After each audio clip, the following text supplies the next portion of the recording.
అభిమాన శ్రోతలారా, పిలిస్తే పద్యం పలికితే హృదయం ఛానల్కి స్వాగతం, సుస్వాగతం.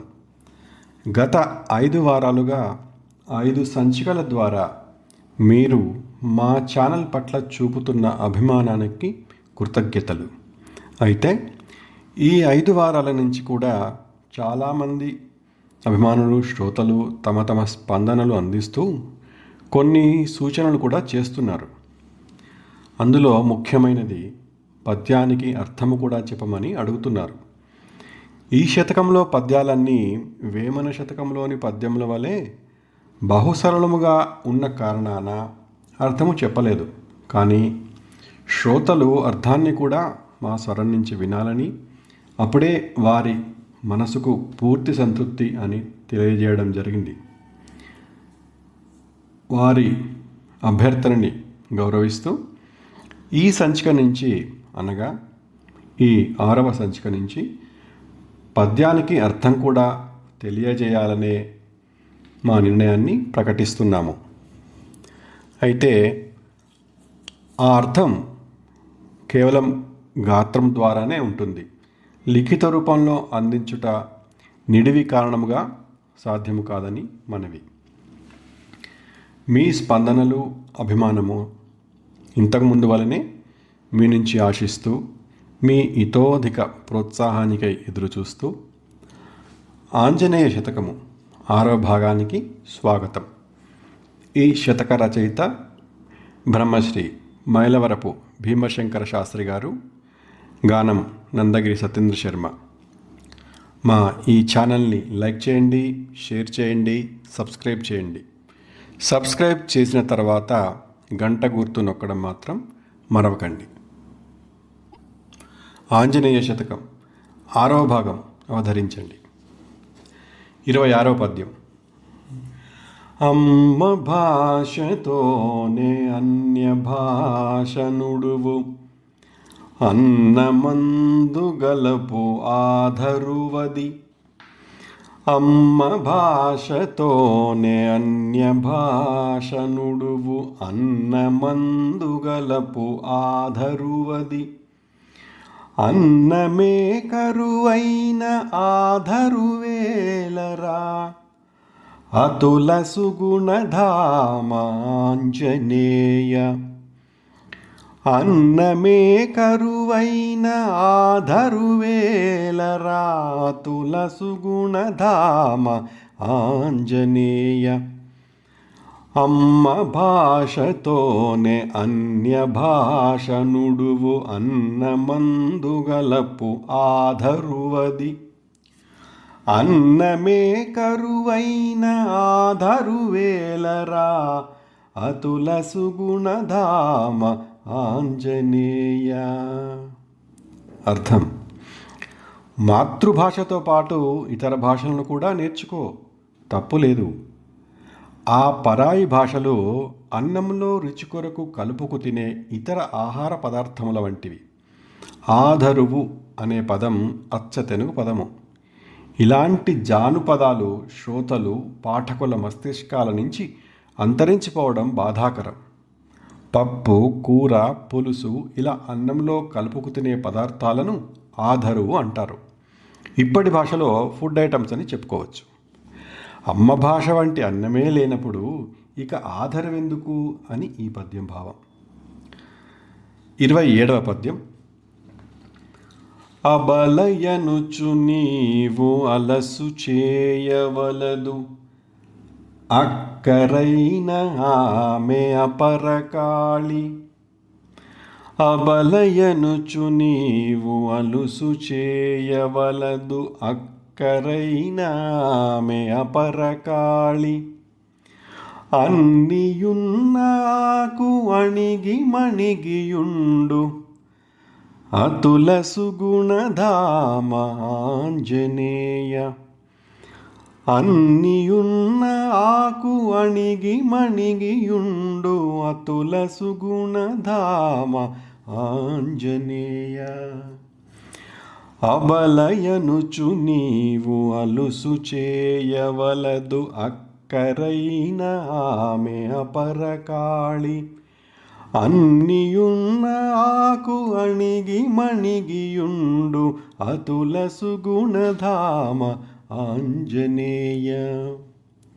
అర్థం: స్త్రీని ఎప్పుడూ బలహీనురాలని తక్కువగా చూడకూడదు. అవసరమొస్తే ఆమె అపరకాళికగా కూడా మారుతుంది.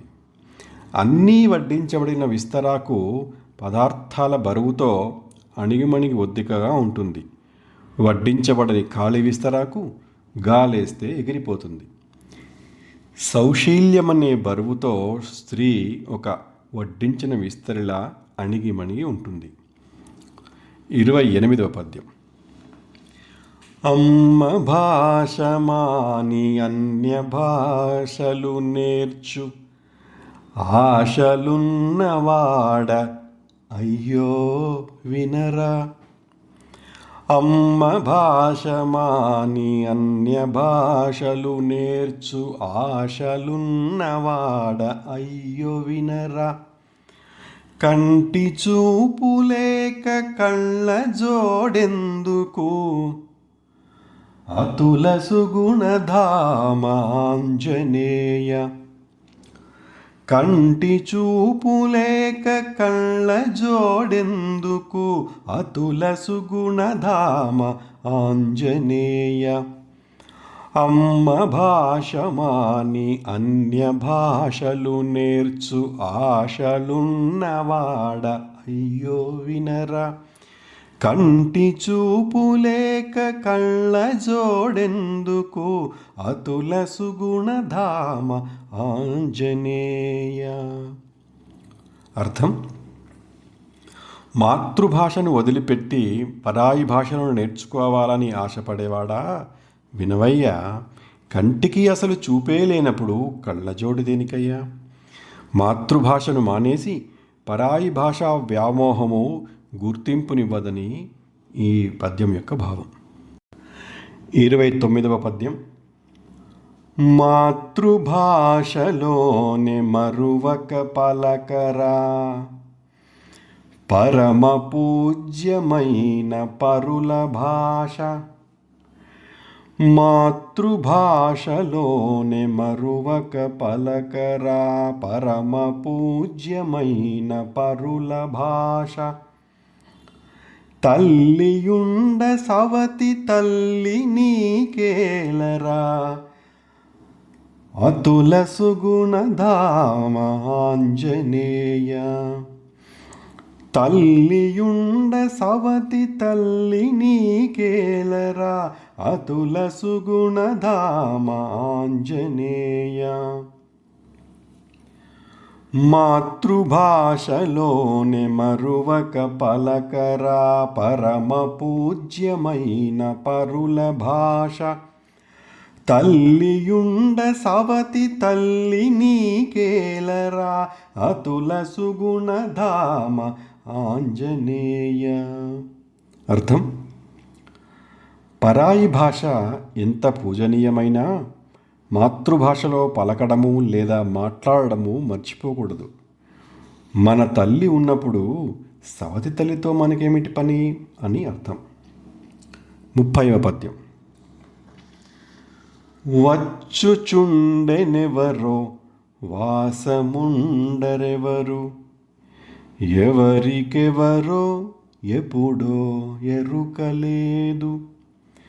వచ్చుచుండెనెవరో వాసముండరెవరు ఎవరికెవరో ఎప్పుడో ఎరుకలేదు. ఎవరు దూరమైన ఎప్పుడు మరువ నిన్ను అతుల సుగుణధామ ఆంజనేయ.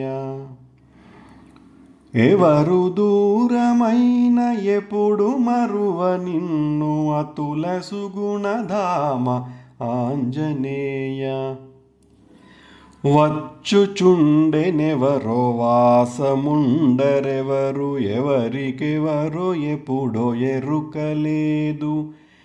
ఎవరు దూరమైన ఎప్పుడు మరువ నిన్ను అతుల సుగుణధామ ఆంజనేయ.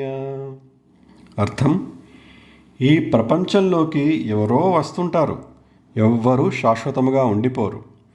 ఎవరికి ఎవరుంటారో, ఎప్పుడుంటారో, ఎన్నాళ్ళుంటారో నాకైతే తెలియదు. ఓ ఆంజనేయ, ఎవరు ఉన్నా ఎవరు దూరమైపోయినా నిన్ను మాత్రం నేను మర్చిపోను స్వామి. ధన్యవాదాలు. మళ్ళీ వచ్చే వారం 7వ భాగంలో కలుద్దాం.